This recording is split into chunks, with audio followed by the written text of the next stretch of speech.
Hello, everyone. Hi, good people. Welcome back to Daddy Daughter Podcast. Podcast. And as you can see, we are all matching. Yeah, This one was. completely. Not deliberate. You're lying. You're lying.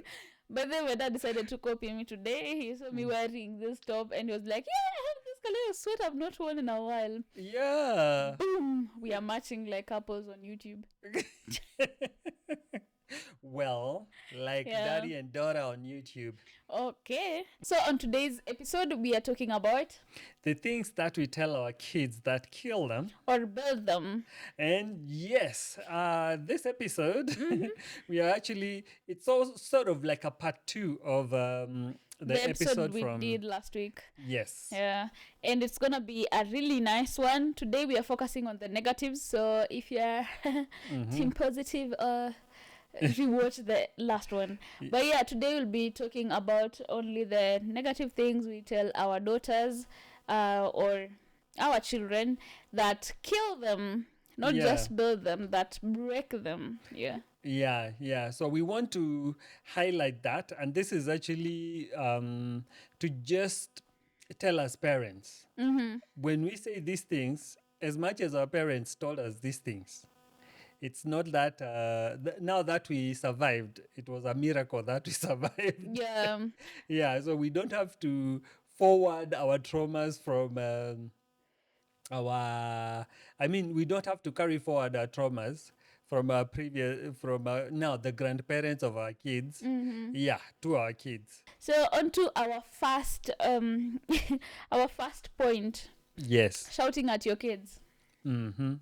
So I think let me go first because for me it's usually very bad with my dad, because I know he never shouts at me. He never talks to me in a very rude manner or a rude way. He never talks to me rudely. That's what I wanted to say. Yeah, so he never talks to me rudely. So when he does, it feels like someone has just pierced your heart with 20 knives. It's so bad.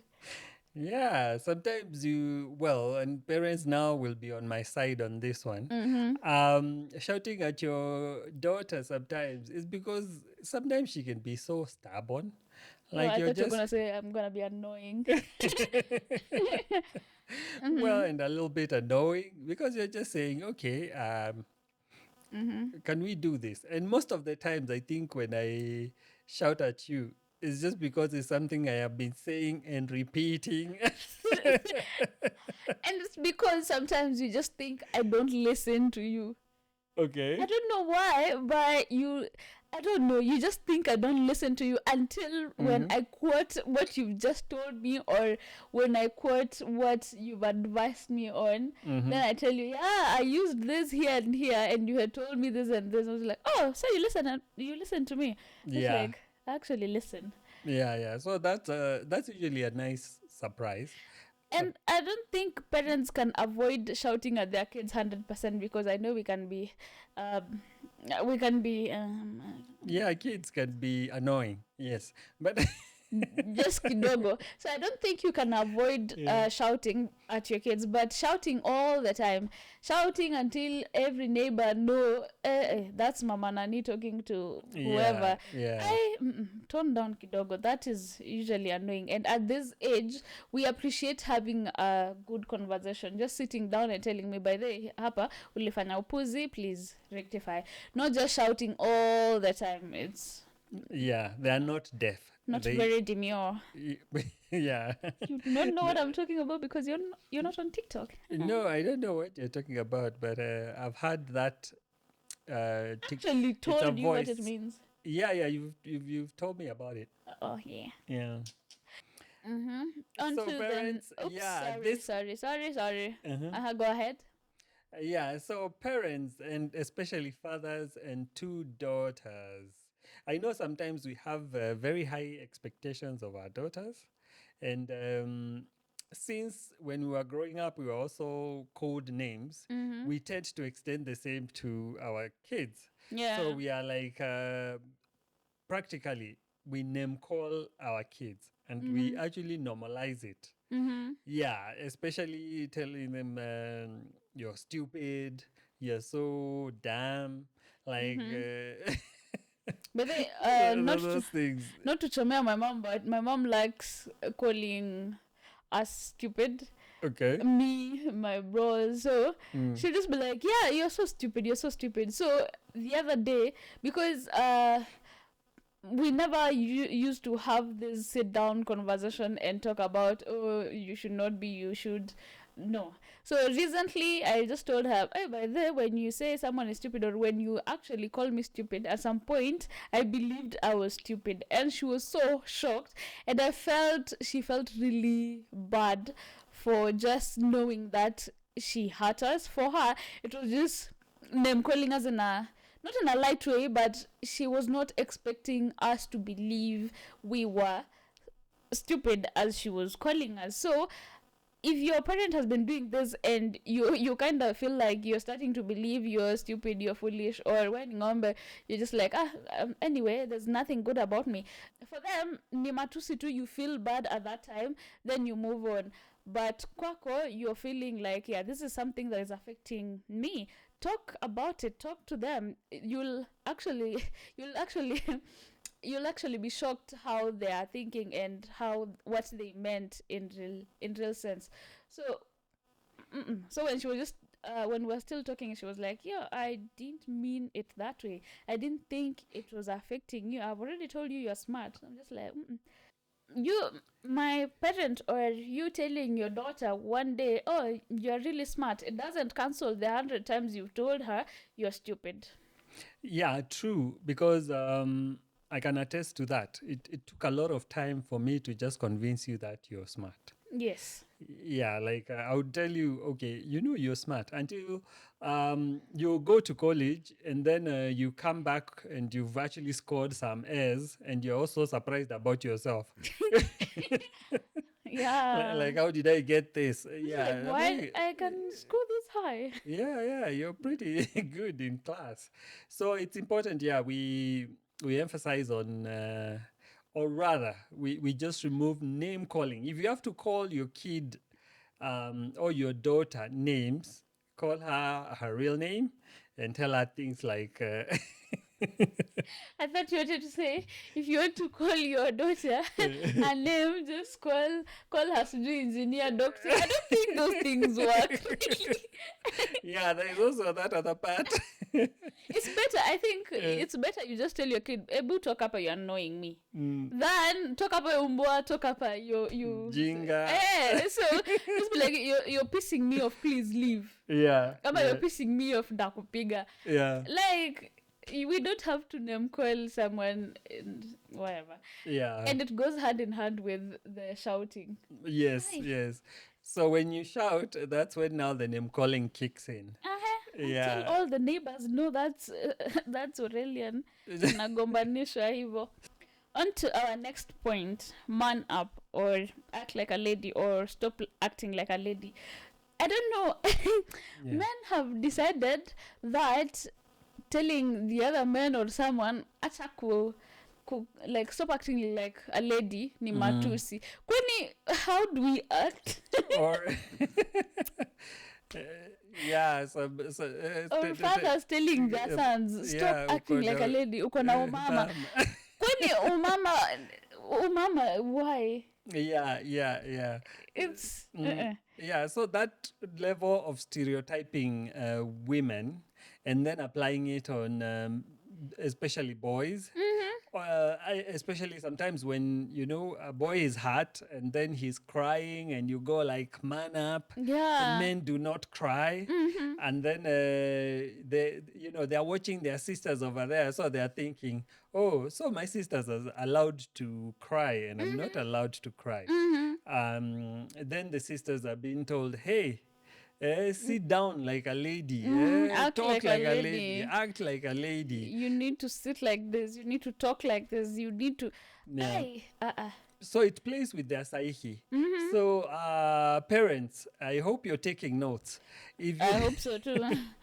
yeah, let's reduce or even stop stereotyping our kids and putting them in boxes and telling them man up or act like a lady. Let's come up with ways of just telling them, look, do not cry. Yeah. It's even sometimes you can just tell them, when you cry, you really look ugly.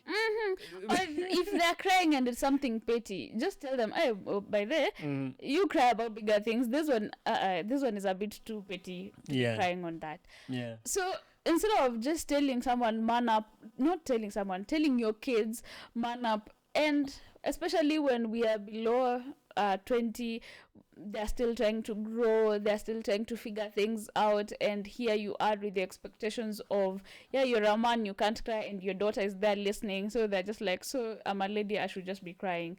Yeah. So what we talked about, princess treatment, so just like, oh, since I'm a lady now, I'm allowed to cry and my brother is not allowed to cry. Yeah. So even when we grow up, we'll be carrying on these things of, yeah, we need, this kind of people need to man up. For us, it's acceptable to do this. Or, yeah, I think it is not correct. Yeah, it's important to just look at Okay, nice. which is the best way to tell your daughter, okay, you need to sit modestly. This is the way you sit. Cross Yeah. your legs. When you're wearing a dress, this is the way you carry yourself. Yeah. Things like Even those. the way I'm sitting today, if you compare it with how I was sitting in the last episode, it's very different. It just shows, yeah, I'm trying to cover up, I'm trying to sit like a lady, the way they say it, because Yeah. the way I'm sitting, it will be like, yeah, you are sitting like a lady, but then if I had a trouser and I was sitting like this, Yeah. I don't know.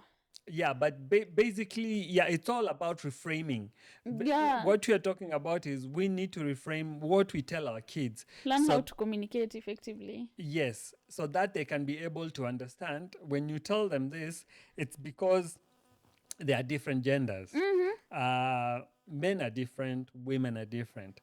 When you're acting in a certain way, it reflects this way, you know, in the long run. Yeah. But basically, stereotyping them and saying man up and act like a Like a lady, lady. yeah, it actually brings them down rather than builds them. And the next point kind of piggybanks on the first 2 points we were talking about. That is shouting at your kid and also name calling. And that is when they come home and especially they give you their school reports and then you find, oh, they didn't perform the way you wanted. And you remember you called them stupid. Then you tell them, I told you so. Yeah. Yeah, I knew you cannot do it. Or maybe when they go to play sports and they fail, you're just like, I told you so. Yeah. You- Okay. Sorry. yeah. So we need to look at the way we build our kids. If they know in your mind, you already think that they are going to fail, that you don't have faith in them, you don't believe in them, then chances are they're just going to say, whatever, man. Yeah. I don't give a toss. I will just do whatever I have to do and life moves on. Yeah, and me and my dad, I think we are friends. Not I think. We are friends. And with friends, you tell them almost everything that happened in your life. So I usually come home, I tell my dad how my day was, or when I'm dating, I tell them, yeah, this man is like this. And he'll tell me, by there, don't just break up with this one. This one, you're not going far. Then it happens. Then he reminds me, he's just like, yeah, I told you that. So that I told you, it was starting to affect our relationship in a way that I would now go out there, I'm dating, I won't come to tell him how the person is, or when I'm telling him how the person is, I'll be very defensive on how on how he responds, or on just defending this person, because I know even if I know very well if he tells me, please, Yeah. this one, it's going this way, I know it's true, but I don't want to hear the truth at that time. Yeah. So that I told you was just making me be like, no, I'm not gonna tell you about this thing, because you might tell me something which will be a bit true, or I just don't want this to end at this time, or I just want to have this relationship and imagine about us getting married, and you're telling me all these negative things. So it was affecting me until we started now talking about it nicely, and he would explain himself instead of just telling me, I told you. Yeah, yeah. So the I told you can actually be reframed so that it's a reference point. It's not supposed to be to hurt anyone. Yeah. It was just to be like, okay, let's go back 2 steps back. You remember I mentioned to you. this, and this Yeah. is what happened. So Yeah. when I'm telling you this, I have experience. So please do this and this. So it actually helped. Yeah, it did. Yeah, and now I yap about my boyfriends. I'm sorry. Yeah. I yap about my people. And And I've reduced on. I hope you never meet any of them. Oh, great. You said great. Yes, I did that purposely. Well, Great. very funny. Okay. Knock yourself out.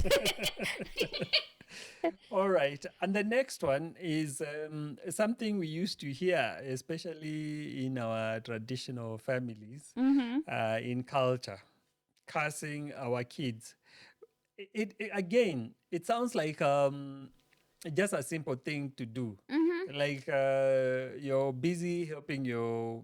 I'll talk about basically things that we do with our daughters, especially when they're in school, showing them homework, and then they are failing in some areas, and then you just get frustrated with them and you curse them, and you're like, you'll never make it in life. Yeah. I don't think you will ever get anywhere. You're just a loser. Yeah, You'll never make it. Yeah. I do not know who will marry you. Yes, that is a really bad precedent, setting a really bad precedence for your daughter. Yeah, and So, yeah. I think the tongue, we talk about the power of the tongue and just speaking positively out there to the universe. Yeah. Yeah, so when you say something negative, something bad about your children, your tongue is very powerful. And when they are failing in life, when they are losing in life, and you're like, why is my daughter like this? Oh, watu wamemroga kamote, whatever. Yeah. You'll have just forgotten that those are your words being manifested in the future. So talking positively about I almost said about our children as if I have children. Talking badly about your kids and talking like cursing them. See, at that time you won't feel like you're really cursing them, but you are. And when you start manifesting in future, you won't like it, because which parent likes their kids failing? Yeah. It could be just out of anger. At that moment, you're just angry with them, and you're just feeling like you don't even think about it. Yeah, you just say it when you you're just busy say- shouting. Yeah. So it will become a curse, and it might affect them in the future in one way or the other.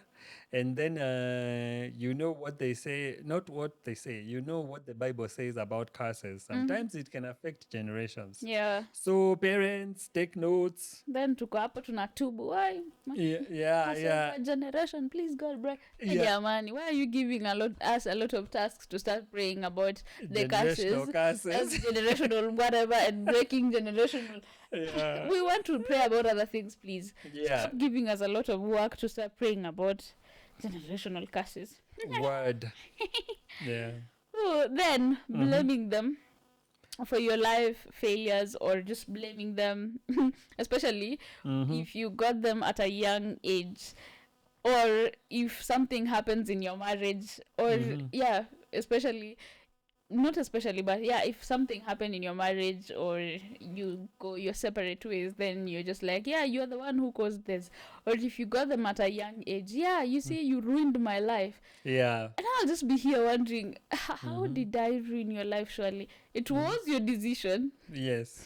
to keep me. So why are you Mm-hmm. saying I ruined your life? Yeah, it was the lack of making the right decision at that time Your that led for you to create a new and your parents woman. failed you. In fact, they should Yes. be blaming their parents because Mm. your parent was not very open with you. You guys were not having these conversations openly. Yeah. You ended up being pregnant. Now I'm here. You're saying I ruined your life, sir, Yeah. madam. Mm-hmm. So let's not blame these young ones. In fact, let's not even blame anyone, because apportioning blame is also a really bad thing to do. I'm having jokes, inside jokes in my head. I'm just like, okay, You go can ahead. say some of those jokes. Yeah, but we do not apportion blame. Yeah. They are here, we accept them, it's our responsibility to bring them up, and we have to bring them up the right way. Yeah, so blaming really won't help with anything. Instead, you'll just be breaking them. Yes. And they'll be feeling like, yeah, my mom doesn't like me, my dad doesn't like me, so there's no need of me even being here. Yeah. If I'm gone, it won't make any difference. Before you know it, you do not have a child, you're burying your kid. Yeah. Really, that's not what we want. Yeah. So just Stop it. And then next point actually kind of strengthens this point you're talking about of blaming your kids. And this point kind of just carries on what you were saying when you're apportioning blame for your failures in life. And that is comparing your kids with others. if we By start the way- comparing, we start comparing you guys and other people, Yes. it won't go well. But Yeah. anyway. Well, I know some kids will come and tell you, Daddy, how come you don't have a big car like our neighbor's car or something? And I'm very sure you don't feel great when your kids do that. Yes. So comparing them with other people, you're just lowering their self-esteem because I'll be here saying, like, why can't I also be like that? I have a problem. So I Yeah. won't even believe in myself because I know I can't be as good as Nani. And those are the standards we are aiming for. And I can't even reach them. So Yeah. So it contributes heavily on lowering their self-esteem. And like in this podcast, we are all about building the confidence of our daughters, growing their self-esteem. yeah. Yeah, so that they can go out there and be strong, independent women. Tell them Preach again. on. Preach on. Yeah, and with comparing, okay, the next point, this doesn't relate to the other one. Yeah. Body shaming. Oh, yeah. Should That we is talk about the breakdown we just had before the episode? I don't think so. But anywho, body shaming is really bad. It's really, really, really bad because there are some kids who are just naturally petite, Yeah. naturally thin.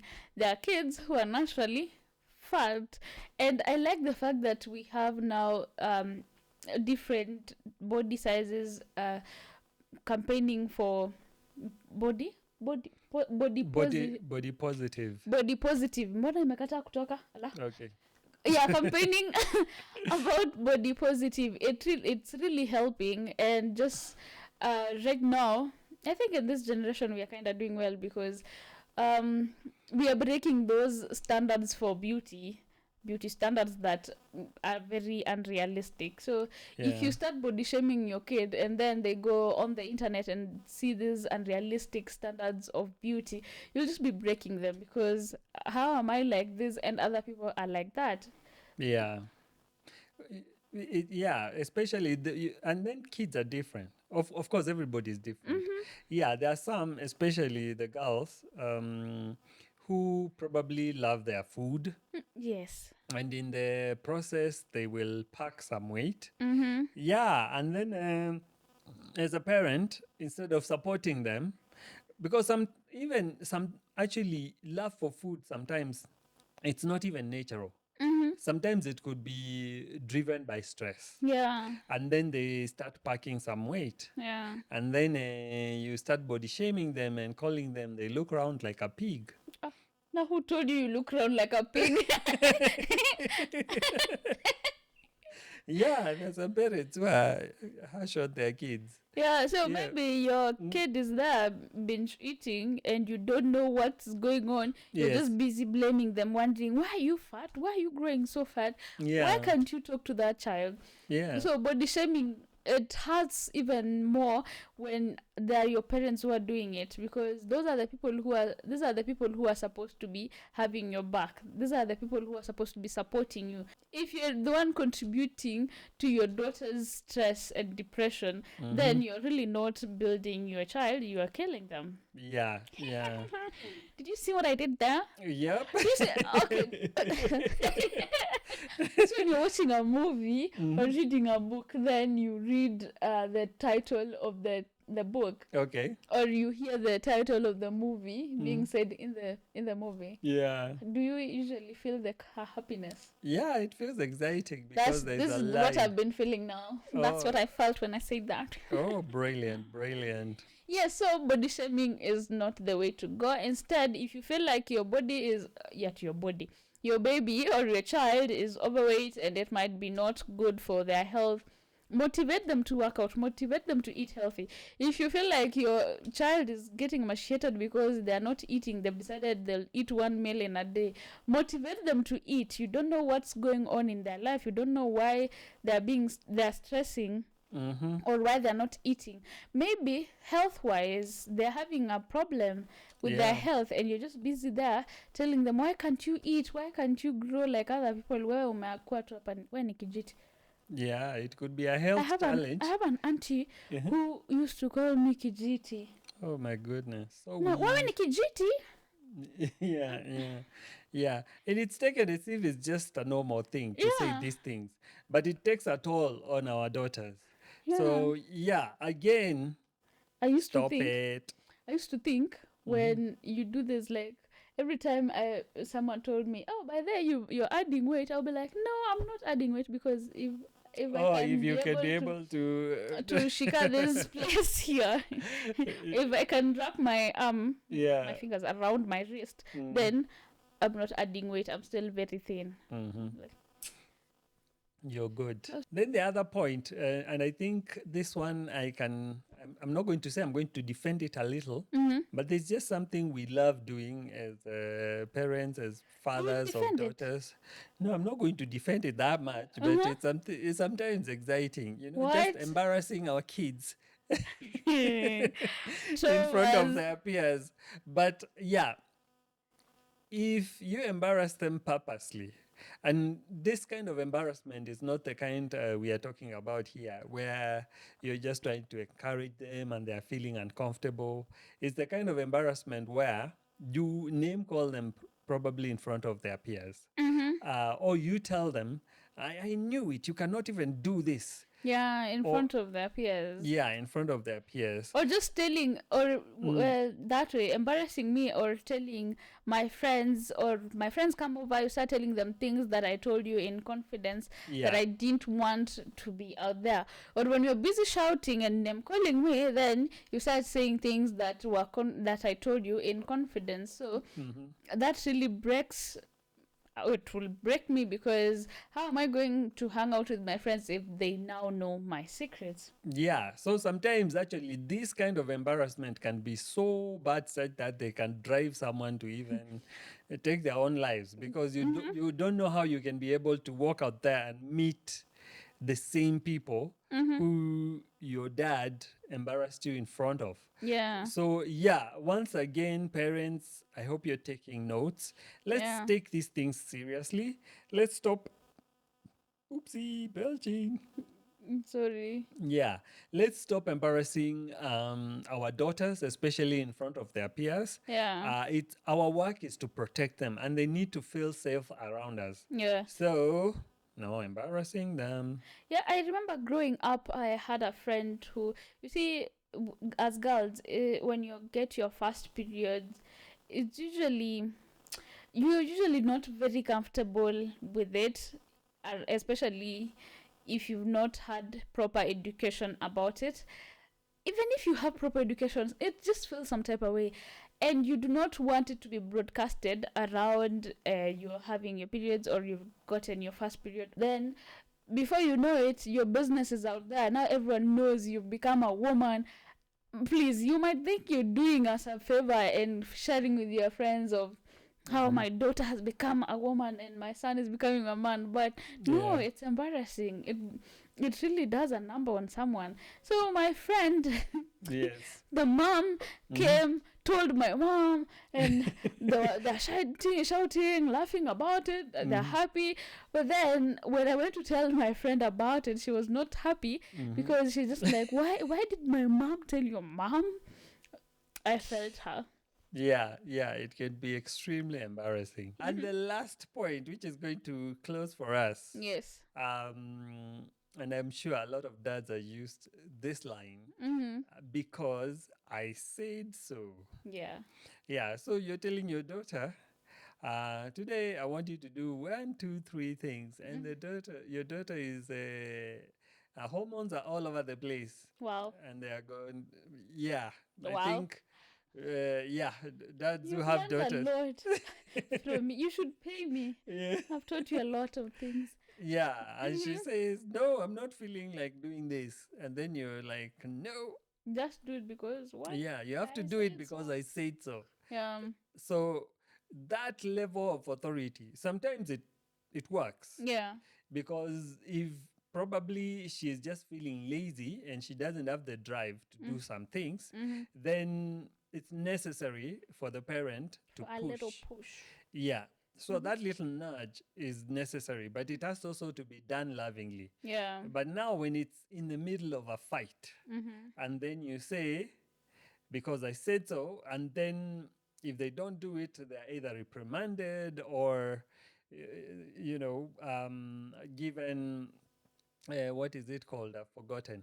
But they are told, especially when they're small kids. When, yeah. When they're small kids, they're given some time out. That's how they start rebelling. And slowly, when they grow up, they're like, you used to tell me these things because I was small. Now I'm big. Yeah. You can't tell me tell nothing. me what to do. Yeah. Oh, I know we said that was the last point, but I've just realized one point that I think it's really important. Yeah. Beating your kids. When do we need to stop beating the kids? Well, generally beating the kids or applying the cane, I keep on referring to the Bible. There's usually spare the rod and spoil the child. So it's kind of recommended, but sometimes it can be a bit brutal. Yeah. And some No, parents not do just not. a bit brutal.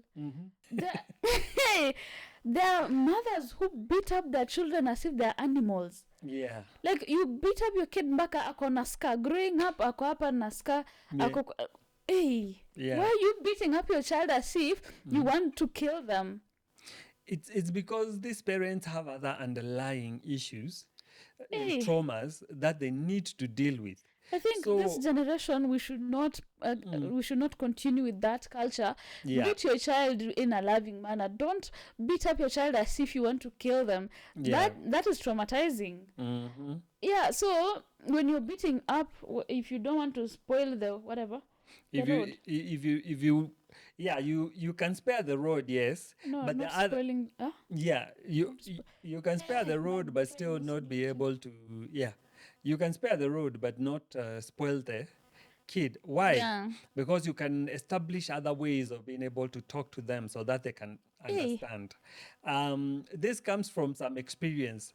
When sometimes maybe your daughter has a medical issue which has already not been established, and then they keep on acting a certain way. For example, they could be autistic, but on a low spectrum.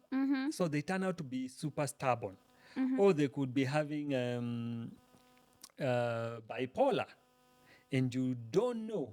You're just beating them up because you feel like they don't get things. Yes. So you think they're just being rebellious, they don't want to listen to you. So you decide you're not going to spare the road and you beat them up like a burukenge, like one of my friends would say. But then when they become teenagers, Yeah. I think if you start beating up your teenager girl or boy, no, you're just lowering their self-esteem, because at that time they feel like they are growing. Now they know these things, you can talk to them. Yeah. This is the time they feel like they need to be close to you, because things are happening to their bodies that they don't understand, or they, even if they have information, people have different experiences. Kids have different experiences. So this is the time they need you. They need the communication. Then you're just there beating them up. Hey, thank you, mom, for not beating me up when I was a teenager. And they normalized GBV, Yeah. gender-based violence. So Yeah. when they start looking for a husband, they will not find it out of the ordinary to get a guy who actually batters them. And then that battering continues. So, No, battering sounds cute. Just say beating them. okay, fine. Battering them, it's like applying butter on bread, like something really nice. No, that is violence. No, just say violence is beating violence. Yeah, when they're yeah. So we need to raise our daughters knowing that no man should lay their hands on them, even the dads or even the moms. You shouldn't lay their hands on them, because that will break them and that will create another monster you don't even understand. Yes. And then it will now become a generational thing, because you're carrying forward The traumas. So yeah, it becomes a generation after generation of daughters just being battered by their husbands, and I said beating. being beaten by their husbands. Thank you. Anyway, thank you so much for getting to the end of this conversation. Did you have anything you wanted to add? No, I think it was a very charged conversation, and I'm happy. Triggering conversation. Yes, also triggering. And I hope parents out there, you're listening to us, go ahead, put some comments down there and let us know how we are doing. What are some of these points that actually relate with you? And what are some of the other ways you believe that we can be able to bring up our daughters, being strong, kind, and independent women? Yeah, but normally it's it would be like strong, kind, and conscious women. Okay. Yeah, especially those ones who don't want to say independent. But Okay. independent feels very nice to me. My parting shot would be: talk to your children, talk to your son, talk to your daughter. You get to understand why they are acting the way they are acting. And I think sometimes parents shout at us or beat us because they're just seeing a reflection of them in us. So please stop beating us up because you can't beat up yourself. Anyway. Maybe they're already beating up themselves inside. Anyway, so thank you so much for getting to the end of this conversation. Please don't forget to subscribe, like, comment, and share. And also press that notification bell so that anytime we upload any new video, you'll be notified. And remember, this is where we love, learn, and Laugh. See you on the next one. Bye.